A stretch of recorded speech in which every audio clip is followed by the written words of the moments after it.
What's the verdict?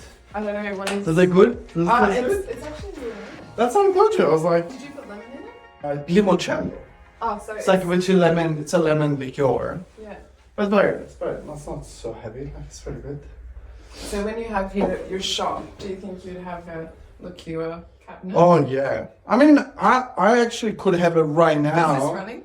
Oh, good. I could literally have it right now. It's small. We're fixing up the space. Yeah. So when I was living in Melbourne, we used to go, there was this cigar bar down the bottom of the Crown Casino. Yeah. When you used to be able to smoke inside, and you'd go in there and they'd have these smoking rooms. I like that because we're from the same era, so I remember. You do? I know. Yeah. And you I used to go dancing and it was like that. Like in Italy, like it was like smoke.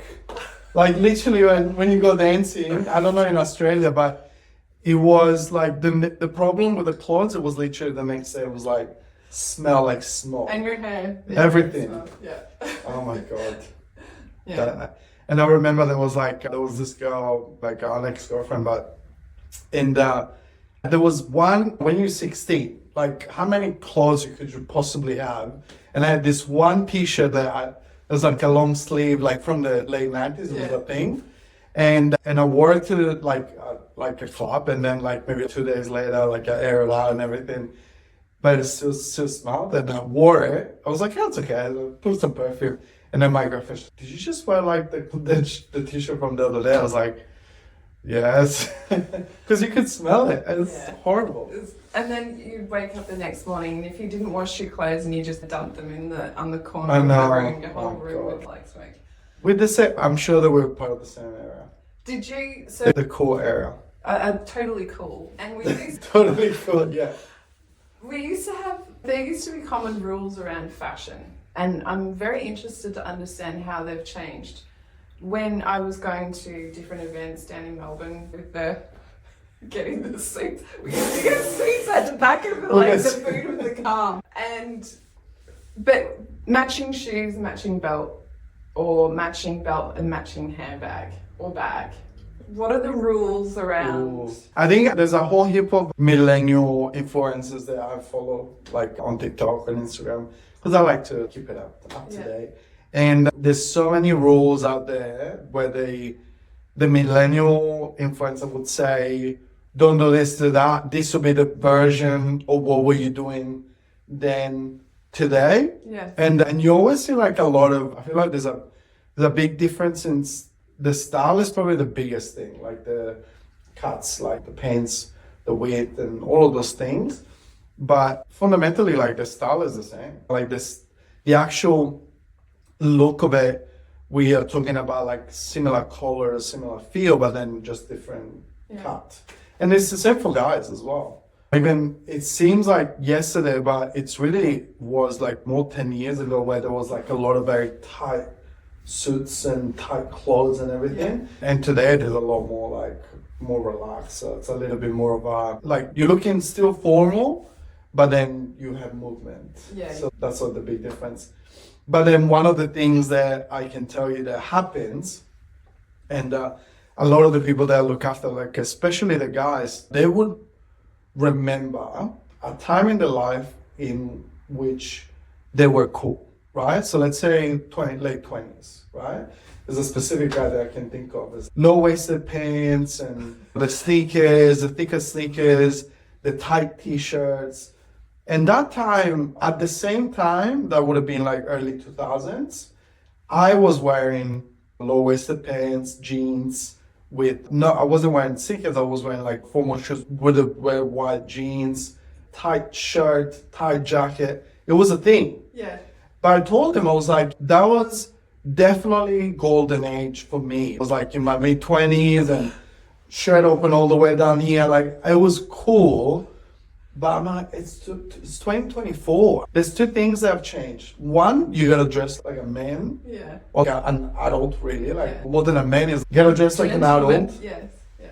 And number two is that, like, that style isn't cool anymore. That style isn't what you should be wearing anymore. All you do by wearing that, you're just like trying to recall a time where, you know, you were very different. It's like 15 years ago, 20 years ago. And now it just doesn't go with the age. It doesn't go with with anything. So, and the same for girls. Like imagine, early 20s, you had like your short dresses, tight dresses, like Victoria Beckham, like Spice Girls, like you have that look.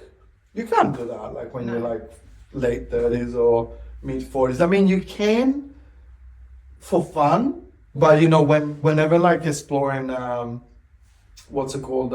A professional image, or when exploring like even your more modern image, I don't think you can. No. What do you think? I've just recently turned 40, and there was something that fundamentally changed in who I was as a person. And it was within 6 months, it was like almost overnight, I woke up and I'm like, something's changed. And I rang my mum and I said, something's changed. I think I've just turned into a woman. And Panic. What is this? I don't know, what is this? So all of a sudden it was like how I saw things and it was almost like I had permission to be able to be wise, to be strong, to be professional, and I've earned my stripes. Like I've been in corporate career for the last 15 years.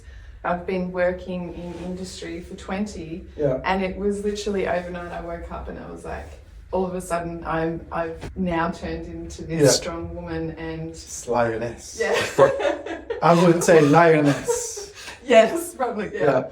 And it's just a wonderful experience to be able to step into those shoes and to feel confident and how what you're wearing on the outside can reflect on the inside as well. I feel like you were already a lioness. I don't believe for a minute that was like, now, this year I'm a lioness. I think you were already on that path. It was just like you were experimenting, probably. Experimenting with your own confidence, with your own skin, and finding your path, right? Yeah, definitely. But I think what happened is starting that turn of a new leaf was, okay, now I'm in business. Like now I'm really serious in what I'm doing and I'm taking things a lot more seriously. So yeah. What was the journey? So like when would you decide the moment in the age that you feel more of a woman, you feel more of that person? I'm sure that along the lines, there would have been a moment in your journey where you knew that you needed to do more, or you needed to change what you were doing. You weren't content anymore. Can you tell me about that moment? Absolutely. I've actually got goosebumps. It was in 2022. I think it might have even been listening to one of JT Fox's podcasts before I met JT, and it was the advice that came to me was, instead of looking at what you are, look at what you're not. So I started going, okay, these are the things that I'm not good at. I need to be able to have more high-level financial acumen for capital investments. I need to understand more about marketing, and I need to understand more about different types of investing strategies and things like that. So I literally cleared my desk. I had a month off with no devices, so only limited access to emails. What? And I spent 4 weeks just strategizing. So I cleared my desk, and then I was like, this is the moment. So I wrote out a 15-year plan and then reverse engineered it. And that was the pivotal moment where I was like, this is the changing moment. And since then, we've started 8 different businesses, and we're just about to scale into a modern housing initiative, which is pretty cool. No, that's amazing. And why did you feel like that something needed to change? Was it something personal in you, or? It was in 2022, I could have retired. So I've been investing in houses and property development since 2012. And then I was listening to the news, standing in front of the real estate agents and looking at the cost of living and the housing crisis and going, something has to change. And I had experience in that space, and I was like, if you had a solution, would you sit there and do nothing? Would you do it for yourself, or would you take it to the market? And that's when I decided that I was going to take our business model to the market and commercialize it. So now we have large construction services teams, we've got modular home construction companies, a media team, and yeah, it's a really exciting space. So I feel like it was like, just based on what you said, it sounded it was almost like an ethical moment in your life where you were either you just enjoy and like what you built until then, or you really change everyone's life by bringing it to market. Yeah, it's definitely the ethical piece, and it's looking at market intelligence and going, what is the core root of the problem? Is it a housing shortage? What's causing it? And then looking at the core root of the problem and going, Australia's debt to income ratio is significantly high compared to other countries. And so looking at the educational piece around financial literacy, and then bringing the team together of professionals who can help deliver it and bring hope back and joy. And with scaling a business, you've got more time spending in front of people that you want to do business with and people that you want to spend time with, and building those relations when you're supported by your various teams that come together, and building a holistic solution to housing is just an incredible opportunity. What was the, so you talked about the problems of housing shortage and like a problem of, I guess, people to get into those homes. So what is it to the specifically, because just to spell it out so everybody that's listening, how do you solve that problem for everyone with your company that's really like changing that perspective, that changing that approach to the market, because you saw it and you wanted to do something very different. So like, how do you do it? The key to our success is community driven. So by going out and to the front line and asking the questions like, what do you need? What are your problems? What do you want to see what do you want to see that's going to happen in the future? And sometimes stepping outside the lane that everyone's in to be able to create new opportunities is a very hard path to take, because there's a lot of traffic you've got to step aside from.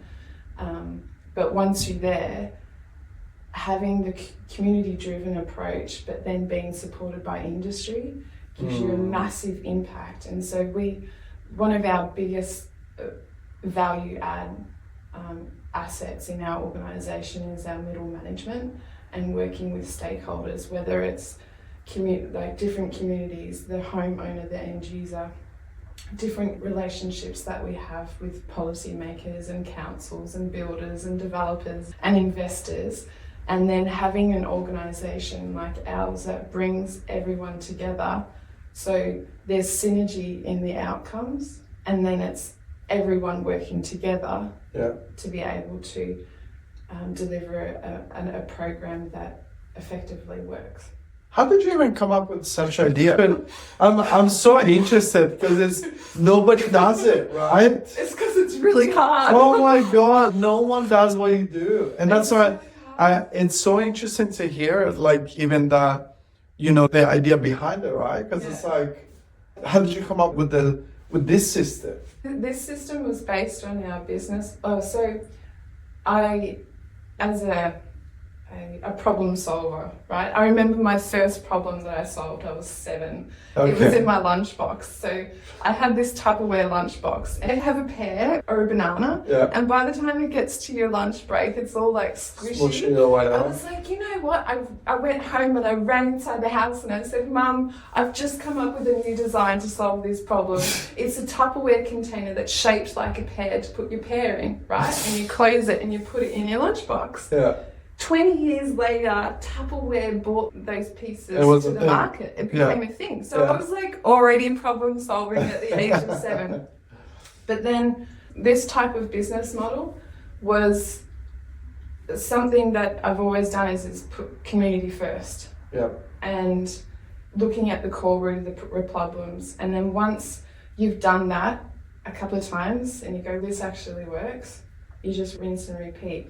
It doesn't matter on the application. It's like a recipe, right? The recipe is always the same. Yeah. It's just the ingredients. Yeah. It might be slightly different. Yeah. And then putting it together and packaging it up. But I think it's putting people first. We always hear the narrative of we can help people after we've helped ourselves, which is true. But at some point, to put others first in the best interest of other people can give you the leverage that you need in order to be able to solve a problem. Because then as a customer, if you look after your customer, it comes back. Yeah. So then you go, instead of having one customer, I have 12 customers, and then I compound it and go, now I've got 24 customers. And then if each one of my customers compound as well, before you know it, you've got significant growth. I was just talking about it with a friend of mine, like a peer, and we were talking about sales, and we were talking about like the high pressure sale, the difference between the high pressure sale and the sale where would you genuinely say to the client, say, look, I don't even know if I will be the right fit. Yeah. And it's a honest, not scripted, it's an honest feeling. And because I'm Italian, so I didn't think I was part of the high pressure sale train, but then he gave me some comments and it was like, okay, so I wasn't expecting it, but probably I was a little bit. But this is more out of, I feel my self-confidence, and I could come across forceful, but it wasn't in my... You're Italian, you're right. excited. Yeah, that's it. It really wasn't in my trying to, like it would just happen. But I think it's great for like to understand that relationship with the client and really understanding what they need and understanding what they would love for it to happen. And sometimes it's about putting that ear to the conversation. And I feel like that's what you probably have done, even to come up with the system and that connection with the public. It's understanding the real need instead of trying to shove something, right? Yeah. So that's why, I think that comes from experience. Where you end up, I guess, do you feel that sales experience was something that is part of you and part of your growth? Well, so I don't like the hard sales, so manipulation or trying to coerce someone through trickery is not a sales technique that I applaud. But having a community-driven approach and listening and asking 10 times the amount of more questions and trying to understand what the problem is that you're trying to help your client solve, and going to the client, like you said, authenticity is the new currency, and going, I can't give you any promises, but what I can do is I can look at it and then come back to you with a solution for you. And then it's an opt-in rather than an opt-out kind of approach. And just value add, like constantly adding value to your environment, not necessarily just to your customers, and always looking after your staff. Like, I love working with my staff so much, and we have a really good team. Yeah. And I'm so grateful because on the way here, I was having our meetings, and my assistant, she's like, I've seen your calendar, it's so busy, like, what are you doing? And just being like, it's just really important to have really good people around you that you're just there to support you. It's great. I think that's definitely one of the most important things that you can possibly think of. I think the other cool and fun question that I would have is how is the synergy between the different Gen X, Gen Z, and millennials? Oh, yeah, that's a really good question. Absolutely. I was in a Mint. No cap. A corporate meeting, and there were some older generations there. There was actually 4 different generations in this roundtable meeting, and it was really interesting to hear the different perspectives. So ageism is a real thing, and you've got, I'm not very well understanding what the different generations are, because I don't really see it. Yeah. There was an older gentleman, and he was a retired man, and he was like, as a retiree, we're undervalued in society. We are told that we're ready to retire, but we've got so much to give back. Let us help.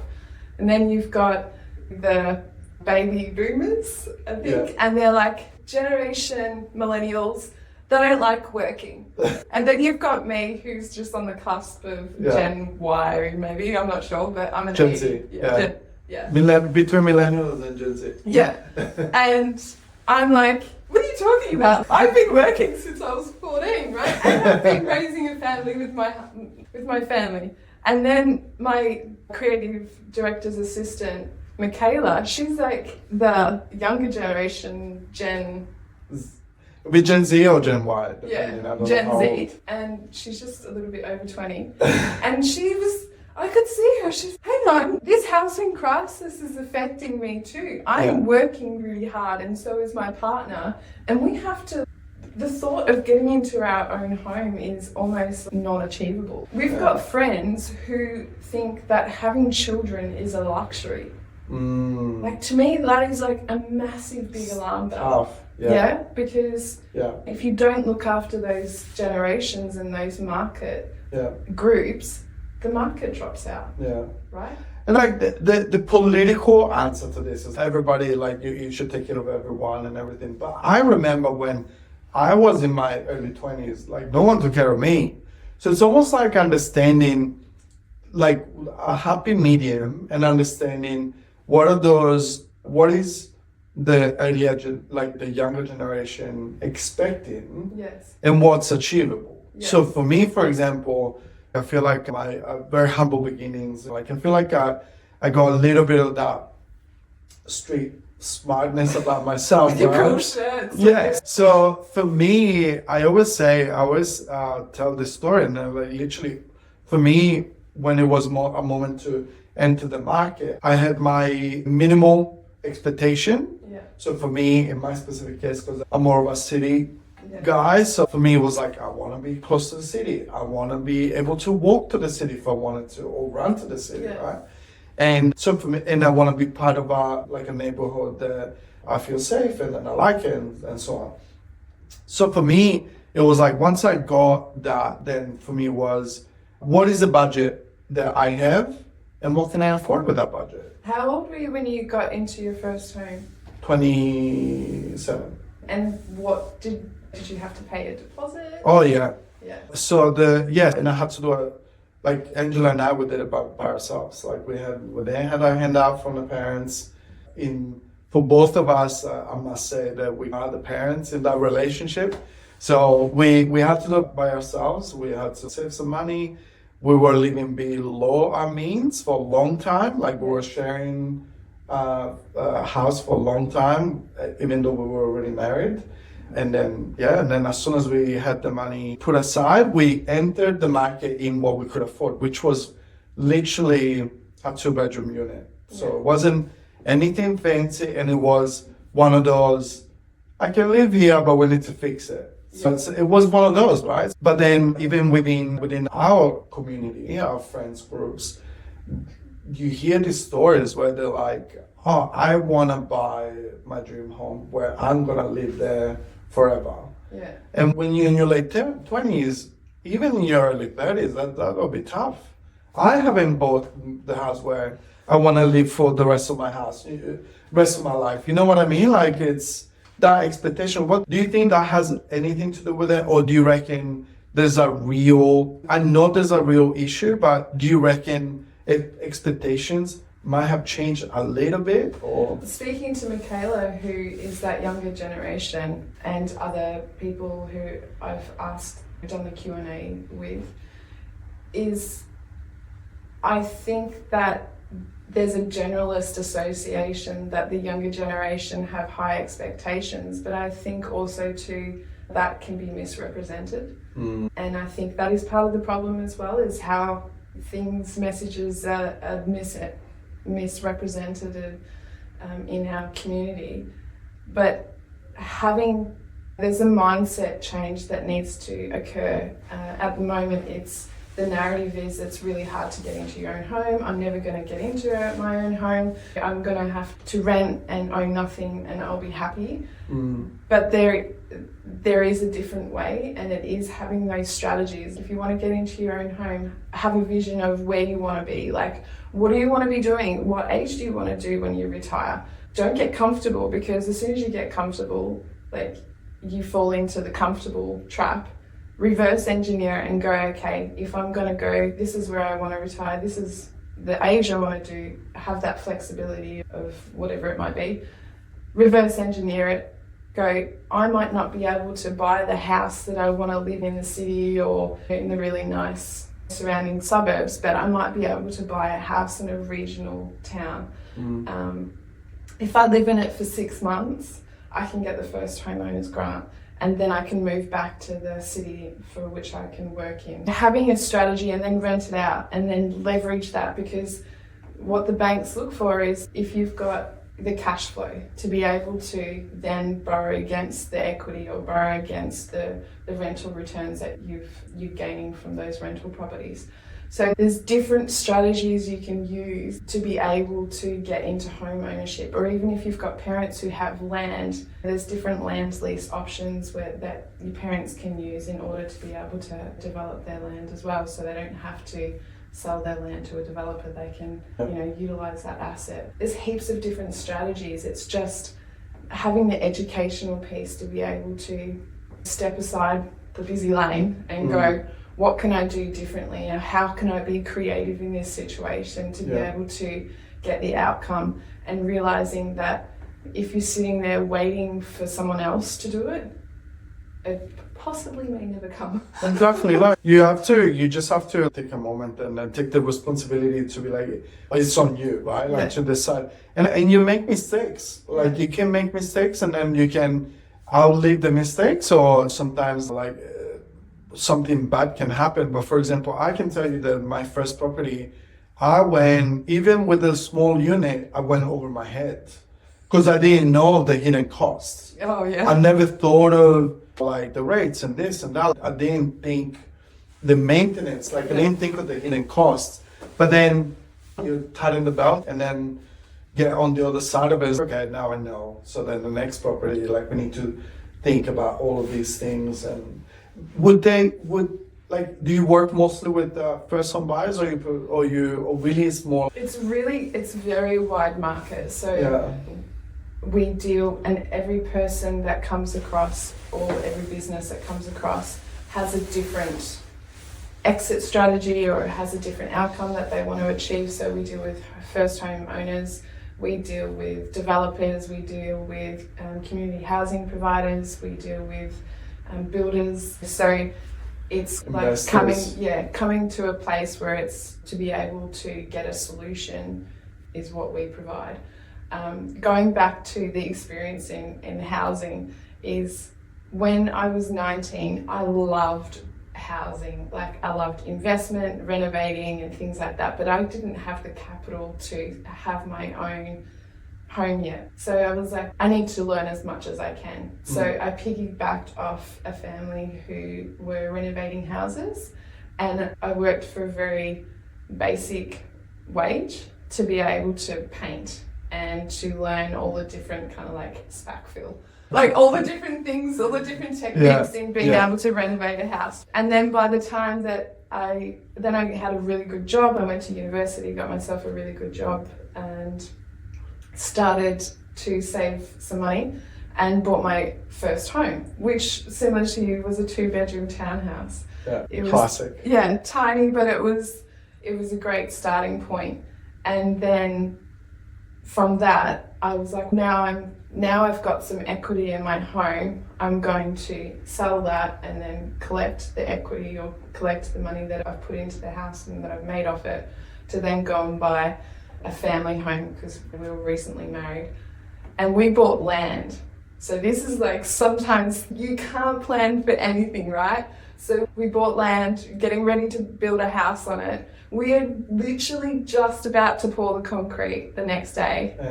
And we got a phone call from the bank saying, because we were trying to go when's the money going to get released? I don't know. They said the money's not going to be released because you've gone beyond the 3-month period. Like you have only a certain amount of time before you take the funds. Yeah. But I didn't know that. Oh, no. And then in the meantime, the developer of the land went bust and was selling the land like undervalued. So instantly overnight, we lost all the equity in the land and we pretty much lost all our cash that we put into our deposit. So we lost $70,000 overnight and couldn't build on the block of land. Because we bought it at $205,000 and then it dropped it. And then what happened? So we were like, okay, so how are we going to we could sell, but we're going to lose 70 grand, or we could just hold on to it. So I was like, we've got 2 years of holding that to be able to regain the costs. Get back to the cost price. So we put a shed on the block of land to be able to store some work equipment to hold hold the costs. And then 2 years later, we sold it for the same amount that we paid for it. So we just lost time, which was really, really frustrating. Yeah. Oh God, that's tough. That's so tough. As you were talking about your family home and everything, I don't know you, but my first house, when I moved out of it, I'm not a crier, but like that day, I was like bawling, and I don't know why. Like I was actually genuinely attached to that part of it's almost like I was saying goodbye to a part of my life, and I was like, oh, so like crying. So was that was the unit? The unit. Oh, do you think it was a little bit of honor as well? The unit. Just your independence. I think it's so much has happened in that house, like in that unit. So it really felt like maybe it was already like my family place, but obviously our family was born, so like we couldn't stay there. Literally, we were living there with a baby and a dog in that 2-bedroom unit. We stretched it as much as we could. And then when the second baby came around, I was like, no, I can't do it. We need to change it. We need to change this. But yeah, no, like I remember because my wife and I, we said goodbye to the house at different times. So it was just me when I left the unit, and I was like, I was crying. I was like, never happened. I cried. I remember distinctly when in my lifetime I cried to that level. Yeah. And it's always big events. For me, it was like not to go like in the sad part of it, but for me, it was like my grandmother when she passed away. Yeah. So my grandmother, sitting in my life, I gave the name of her maiden name to my brand for the first 3 years of the brand. Oh, wow. So I really cared for her so much. She like loved me like unconditionally, and she gave me a lot of the values that I have today. I feel like I really from her. And it was a phone call like in the middle of the night. So like the worst from Italy, I was already in Australia, sat down on the bed, and it was in that unit. So and I just took the call, and like she passed away, and I was so upset. So then I cried. It was like that, like bawling. Yeah. And then the unit, and then a first real heartache, like breakup. Like it was like I was in Italy, 24.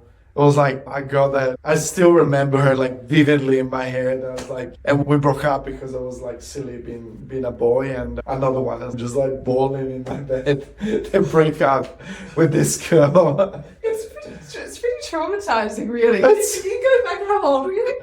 I was 24. You're already like an adult, right? Yeah, but this is where like language and culture comes into how we live our lives, right? And you being an Italian man and having really close connections with your grandparents. Was food a big part of your life too? Oh, for sure. Yeah. I still remember nobody ever was able to cook the spezzatino, which is like an Italian dish, like my grandmother. Oh. I couldn't find anywhere. Yeah. And I will go to Florence, I will order it, I'll try the spezzatino, and I think there's something like No, you didn't get to tell me about your crying moments. My crying moments. It's not fair that I share my crying moments and then you're like, oh yeah, let's talk about something else. It's funny. I've had a brilliant upbringing. I had an amazing family. Yeah. And so I never cried. Yeah, but I never cried in my life. I do cry. I don't believe it. My my crying's probably a little bit different to everybody. This is completely like vulnerable. You gotta open up. I cried when I realized my values were a lie. Hey. Yeah, I actually howled. I cried for about 3 hours. This was at that time when I like cleared my desk in 2022, and I'm like, all right, let's, because time is really important. Like you, I had amazing grandparents and amazing family, and I have my own family. And I was like, you were taught that you go to school, you finish school, you go to university, you get a job, you get a partner, you get married, you get engaged, then you get married, then you have children, then you retire, and then you die. We're part of the same school. Yeah. And my journey has been nothing like that whatsoever. So then why were you crying on the day? Because I was like, I had these expectations built around my values that I had to behave in a certain way, that I had to be happily married, I had to have the white picket fence, and then I realized that I was on a different journey to that, and realizing that my values that I had instilled over the times of just in life, that it was a lie. It was something that had been ingrained in me throughout the times. And then I can create my own values and loyalty. I was doing a speech once, and it was the starting says, I'm not necessarily a loyal person. And it's a shock statement, right? Sure, go for it. But the loyalty is, do we have to be loyal? We're told that we have to be loyal. If I'm not a loyal person, I'm loyal to the things that I want to be loyal to, but I'm not loyal to things that cause harm. I used to smoke cigarettes. I'm not loyal to smoking cigarettes, so I got rid of that in my life. Doing high-risk activities or things like that, they're not things that I'm loyal to. Relationships, and deciding that I could then remove the relationships in my life that I didn't find safety in. Yeah. And go, that's okay. So the moment that I realized that the reason why I still had negative relationships in my life was because I was holding on to that value of loyalty. And I've gone, actually, I can let go of those because that's what I choose to do, because this is the new pathway that I'm taking. I think especially when it comes to relationship, it is extremely difficult to let go, because I think I want to hear one of those stories, but I can think of me with a friend of mine, and I could tell that the relationship was a little toxic. I could tell that neither of us were getting what we signed up for. Yeah. And this is a friend, like a guy friend, yeah. And I literally, the way that I took it, I just took it to the front of it. I went, because I'm not filtered, so I was just like, let's go for dinner, let's speak, let's have a chat. And then I told her, I was like, I'm thinking we shouldn't catch up so often. And and it was like, are you breaking up with me? And I'm like, yes. I don't know, like early 30s probably. Okay, so from 24, right, let's just go back. 24, you had a breakup, and that was a really... I had lots of breakups, but that breakup at 24, it was special. And now you're in your 30s and you're leading the breakup. I could break up. Yeah, but then, that's it. And then actually we end up going, catching up again, but after a little while. So we gave each other a break. It wasn't a real breakup, it was a break. But then, did you come back together? Yeah, so now we're definitely friends again. Get close, not as close as we used to be, just because of the time management, right? Yeah. You just give the time as much as you can and you invest as much as you can. But with a business, it's business and family. For me, family comes first, then there's business, and then there's health. Yes. Those are my three. Yeah, absolutely. And it's one of those things I don't think, and JT says that as well, you can't have it all. You gotta decide, what do you want to invest and what do you want right now? So for me, family, I got two little girls, they're very little. So for me, that's like top of the line because for me it's so important to be present like in their lives. And so family, then you got business. This is like my real passion. Like it's I get very spirited about it. And then number three, health. Even from the health perspective, I don't think I'm doing as much as I could. Like I'm literally dedicating like want to say 90%, 95% to the first two, and then health right now for me is only 5%.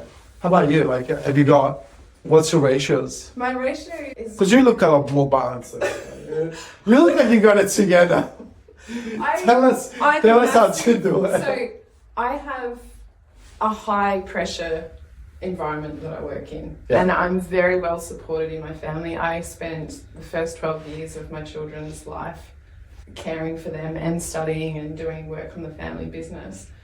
And now this is the time where I'm really supported by my family to do what I'm doing. But there's a Winnie the Pooh saying, it's like lots of stuff happens in nothing.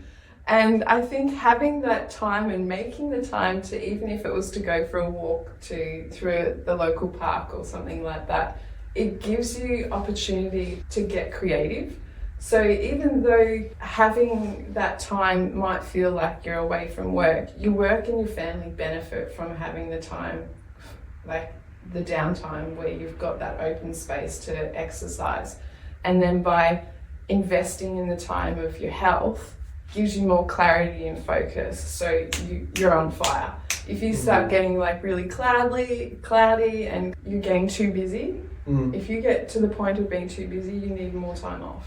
So that's if I'm getting to the point where I'm like, I'm spinning wheels or I'm feeling busy, I'm like, I need to do more of nothing, which lots happens in nothing in order to be able to be better at my job. And we work to a 4.5 day work week. So what that means is from Tuesday to Friday, we're accelerating. It's hard. Then we've got 6 hours where we generally use that for planning and catching up. So like Mondays is very relaxed day where you go and build your relationships and get ready for the week. Sunday afternoon is organising, planning. And then we find that the rest of the week goes really well. And then if everyone's supporting each other, it really works. It works. Yeah. Do you think, because you just mentioned something just then, is if you're very busy and like you got, that you gotta take a step back or like a little bit of a moment, how would you, for all of the entrepreneurs out there, like you got small business owners, you got medium business owners, where definitely that is an issue. And especially, I want to say more than medium, I would say a small business owner will be having that main issue there. Like whenever there's 1, 2, 3 players in the organization, how would you help them getting that that time back to strategize and work on the business? Do you think that having an open communication with the clients or the stakeholders in general and being honest about it and say, I know I promised this, but right now I went a little bit over my head.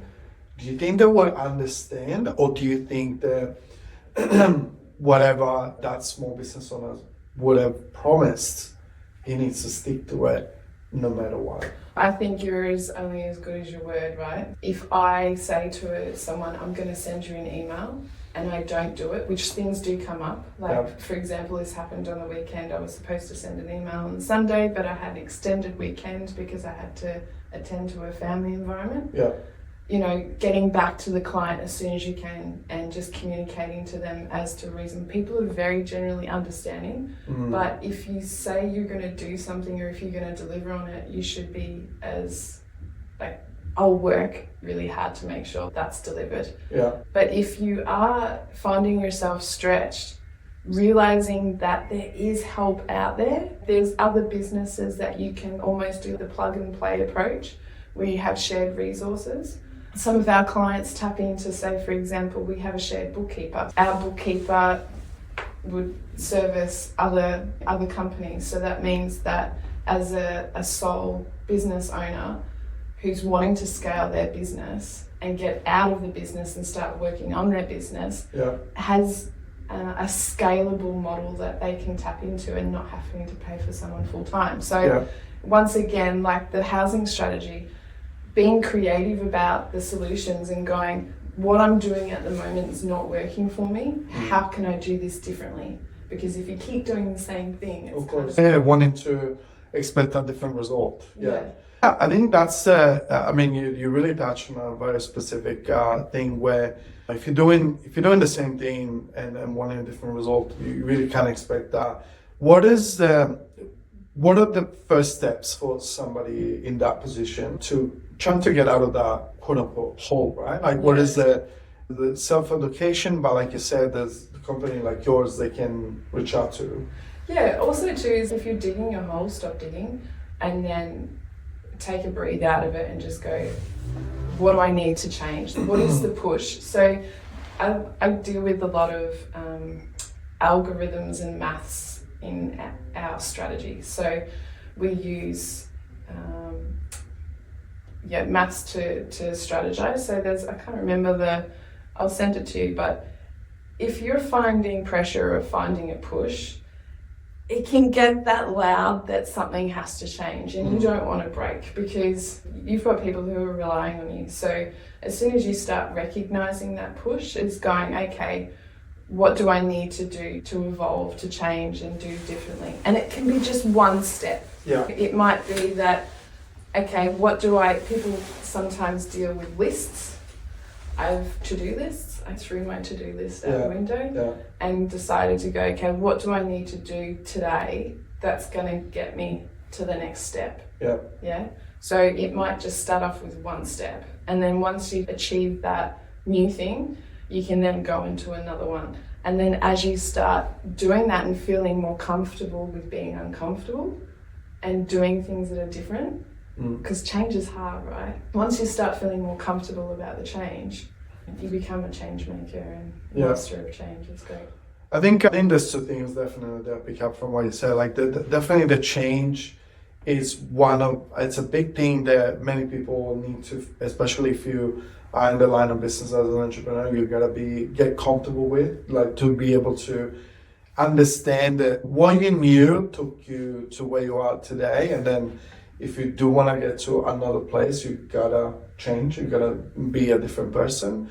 And then number two is there's a stigma out there that, and I put myself even within the same category, where you got people like yourself that have very successful businesses and they will tell you, you have to get yourself out of the business to work on it. And the stigma out there, like, and a lot of backpedaling is, I don't want to get out of my business, but it isn't getting out of it in the sense that a solopreneur will think about. I think it's a lot, and because I'm on the train where I'm working on the business, is really understanding, take a step out of it, still servicing all of your clients, still looking after everyone, all the promises, and just creating systems around the things that you know that it can be fixable or delegate, or something that you can delegate. Yeah. How do you fight the kickback whenever people like, I don't want to get out of my business? That's okay too. Like everyone, if you don't want to get out of your business, that's fine. But I would be asking your staff if they want you to get out of the business. Because your staff will say something different, right? Your staff will be like, oh, I wish I could get out. Because sometimes you can be the own inhibitor to your organization's success. And once you become a successful business owner, it's not about you anymore. It's about, you almost become a public commodity or a public service, and you are responsible to your staff and your clients as well. So if anybody wanted to get in touch with you, because you said it to me off camera that you gotta get out there a little bit more. How would people can get in touch with you? And not to your organization. I was gonna say you can just not to your organization. I'm Facebook. Go to Facebook. We'll put a link in the comments. Yeah. And Yeah. You can also say your name. Jaclyn Marquis. it's not Marquis. I'm not a tent. Although Okay, let's spell it out. Jaclyn, Jaclyn. Yeah. Yeah. Marquis. Yeah. Marquis. Yeah. It's French. And then MX in the end. Yeah, MX. Has it got MX on Facebook? Yeah, MX. Yeah, cool. Great, thank you. Marquis, Marquis. yeah, love it. Who's French in your family? Nobody? It's father type, Yeah. relation. Back in the day. Back in the day. Yeah. So we've got a mixture of all sorts. And that would be a great, I can't wait. That would She be looks another like, you look a little discussion. French. Yeah. You look a little French. I like speaking to my French people as well. I know cafe au lait, that's it. Okay. I'll make sure to keep that. But thank you so much for spending time with us. I think it was great to see a little bit of insights from somebody like you that are again like scaling, running very successful businesses, and get an understanding of like what business owners can do. What does it mean to bring a community together and really like being there for all of the stakeholders? I feel like there's a lot of people out there that don't know how to bring the projects together. So I think it's always good to know there's somebody like you out there that's fighting the good fight and putting together like that community and those projects to really deliver to help ethically the community. And it was great to hear a little bit of that. Back in the day, chat, we are talking about millennial talk, and it was great. We didn't go into like the juicy stuff, like Sunday afternoon disco, but we'll talk about it in the next. They were the good old days. Did you ever do like the? Yeah, you did. Please. No, in Italy we had a lot of line dancing. It was a thing. It was a big thing. It was like all the. So now in Australia, there's this friend of mine that's like similar age, and yeah, when we're doing house parties, we're doing line dancing. We'll have to talk about that next time. Awesome. Thank you so much. Thank you so much.